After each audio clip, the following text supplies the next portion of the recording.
भविष्य का किसान, सागर और जल रथ, समयकाल 2026। धरती पर बदलाव की आहट अब साफ सुनाई देने लगी थी। खेती का वो पुराना तरीका, जैसा कभी हमारे दादा परदादाओं के ज़माने में हुआ करता था, अब तेज़ी से बदल रहा था। कई इलाकों में मिट्टी की जगह अब पानी और आधुनिक तकनीक का युग दस्तक दे चुका था, और इसी बदलाव का हीरो था एक युवा किसान, सागर। विकास न्यू सिटी के किनारे रहता था, एक ऐसा आधुनिक शहर जहां ज़मीन की भारी कमी थी, मगर पानी का विस्तार बहुत था। बदलते वैश्विक हालातों ने किसानों को मजबूर कर दिया था कि वे पुरानी और धीमी तकनीकों को पीछे छोड़ें और कुछ क्रांतिकारी सोचें। सागर ने हार नहीं मानी, बल्कि वक्त से 2 कदम आगे रहने का फैसला किया। पहली ट्रैक्टर मशीन, जिसे लोग सम्मान से जल रथ पुकारते थे।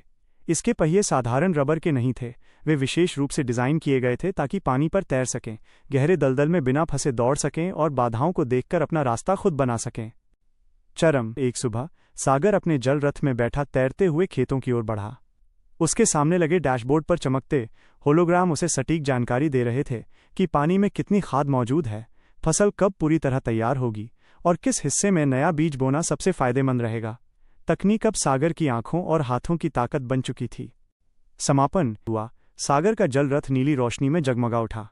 अंधेरे में वो किसी स्पेसशिप जैसा लग रहा था, जो पानी की लहरों को चीरते हुए भविष्य की ओर बढ़ रहा था। लोग उसे देखकर कहते थे, ये है अगली पीढ़ी का किसान, जो सिर्फ मेहनत नहीं बल्कि दिमाग और आधुनिकता से खेती करता है। सागर ने साबित कर दिया कि चुनौतियों को हार नहीं, हथियार बनाया जाता है। सीख, वक्त के साथ चलना ही तरक्की है। जिसने बदलते हालात को अपनाया, वही भविष्य का मालिक बना।